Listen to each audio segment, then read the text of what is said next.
But Jesus made him Elijah. Challenge really in the 3rd chapter of John. You might not noticed that challenge, but it's there. You've quoted Scripture a lot of times. For God so loved the world that he gave his only begotten Son, that whosoever believed in him should not perish but have everlasting life. For God sent not his Son to the world to condemn the world, but that the world through him might be saved. He that believeth on him is not condemned, but he that believeth not is condemned already, because he has not believed on the name of the only begotten Son of God. You see it? Whosoever. You see that? Whosoever believes. And whosoever don't is condemned already. Jesus laid the choice right out, didn't he? There it is. There's the challenge. There's the challenge. Believe on life or believe on death. There's no in between.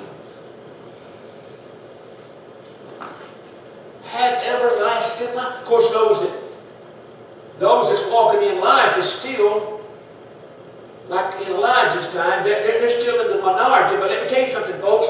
The God of life in you will make you an everlasting majority. Even though it looks like you're the minority here. He has made us more than conquerors. Challenge the devil with that truth. Are we really willing to challenge what's going on around us? The devil will tell you can't make no difference. You're just one person, so was Jesus. You're just one person, so was Elijah. I don't know of anybody that's more than one person, do you? Every change that has ever been made has been made by one. The Bible tells us that Elijah was a man of like passions as we were. He wasn't some way up here somebody that we could never attain to where he was at. Of like passion as we were. As we are. But he knew what he did. And he stood on it. Jesus told the Jews one time. See, he came and he told them exactly who he was. Did they like it? No. Did they believe it? No. But he was just one too.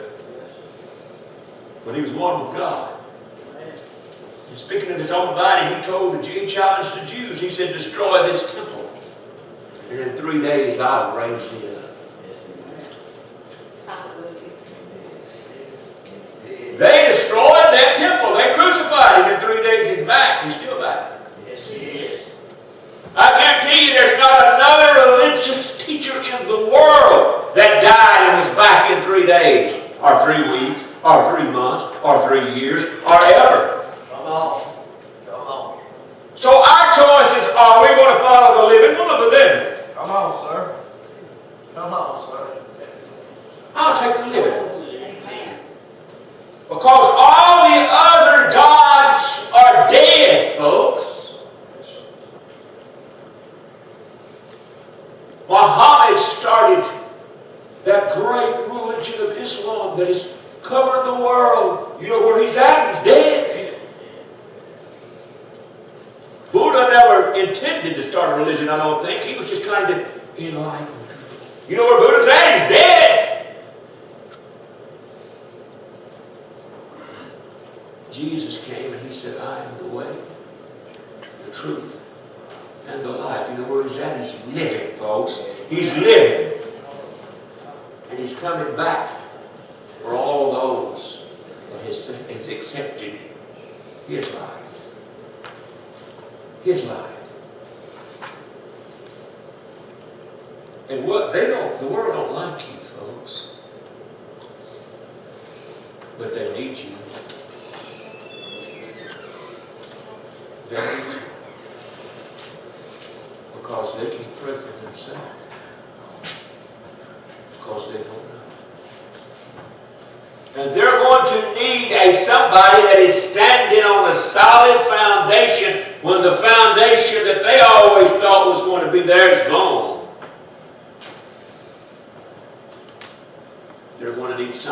solid. See, they can't see Jesus, but they can see you and me.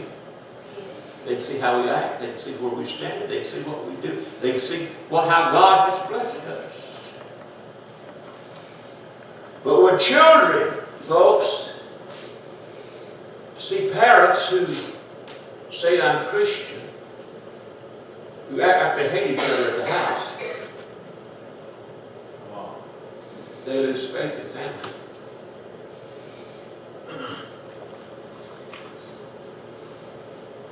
And when they see those in leadership acting in dishonorable ways, they lose faith in leadership.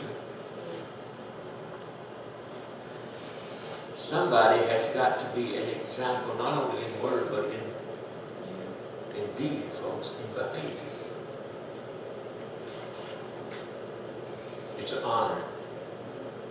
It's an honor to be called children of God. But we must walk in it, and we must challenge everything that will raise up against it.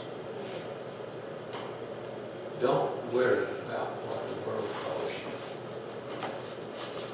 When you're coming back with Jesus, they'll call you blessed.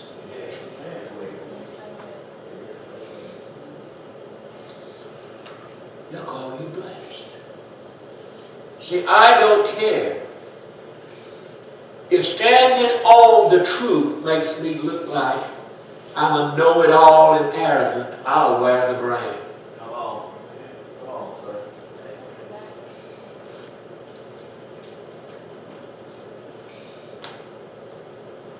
You see, Jesus, if he would have come and he'd have said, well, I'm just like y'all are. I'm just a Pharisee at heart. And then saw all those things that he was doing. They'd have loved him. He's one of us. But he came and did the will of God. He said, you're blind guides and hypocrites because you're not doing the will of God, just saying you are.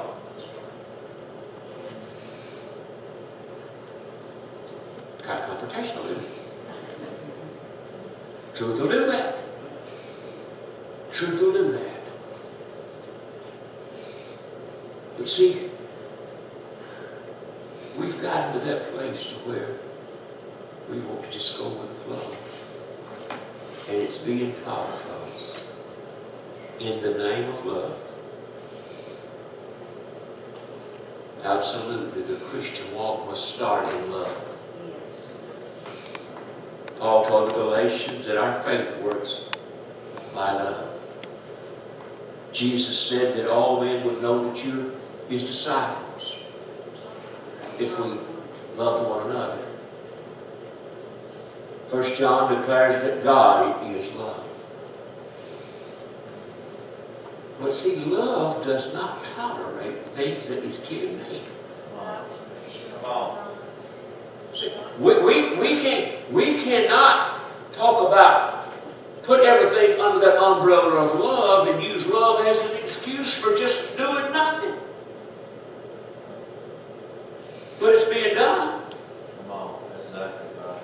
Under the name of love, we're leaving people in sin because we don't want to disturb them because we love them.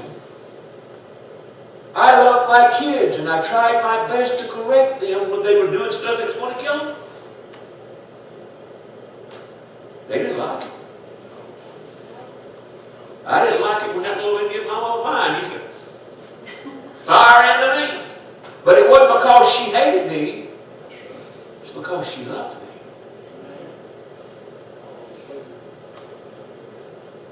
And love doesn't always make things comfortable for people, does it? But it'll always lift them in the end. It'll always establish them in the end. It'll always make them better than what they were in the end.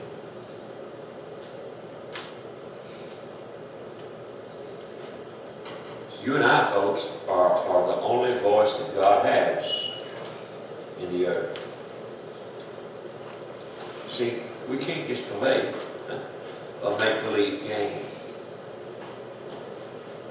You know, we can't make what God has given us into a make-believe game. And put it in the category of all the other things that makes us feel good. You know, it's just a good feeling. We can't. Folks, He bought us with a great price. Yes, He did. Yes, He did. We can't put this thing into a lesser category than what God put it in. This is life. There is life and there is death. Everybody you know and everybody you love is walking in one or the other. Look at the people you know. Look at the people you pass every day. They're either walking in life or they're walking in death. You have to challenge the death if you love them. If you love them. Jesus was so willing to challenge them, folks, that He went to the cross and beat it.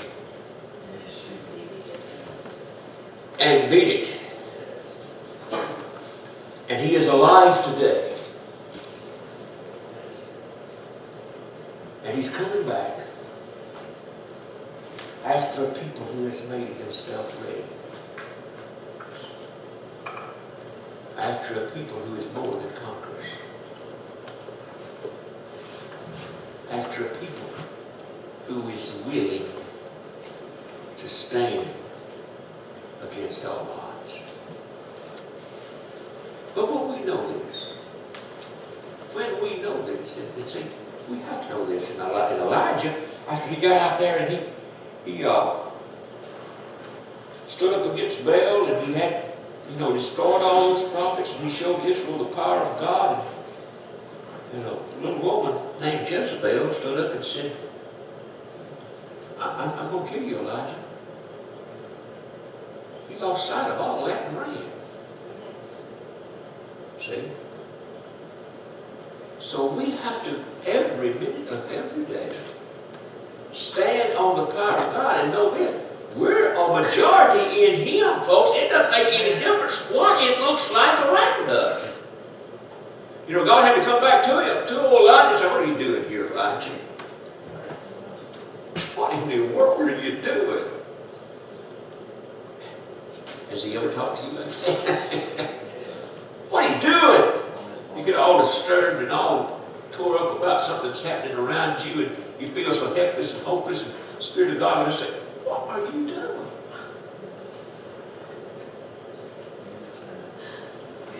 See, we have to understand that in Him we are the winners. Don't look at the situation. Look at Him. If we see how big the situation is, we'll start trying to make God littler than He is. But when we see how big God is, we see how small the situation is.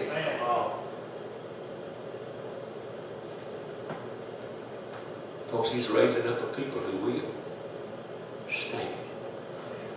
He's raising up a people who will say what the Word of God says without apology. Without apology. Can we this morning make that pledge to Him? We'll stand and pledge allegiance to a flag. But will we pledge allegiance to a King?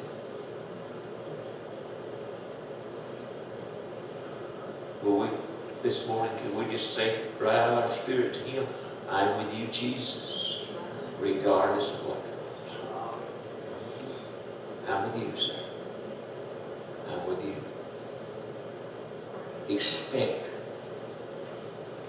Expect Him to show up and to show out in your situations. Because He will.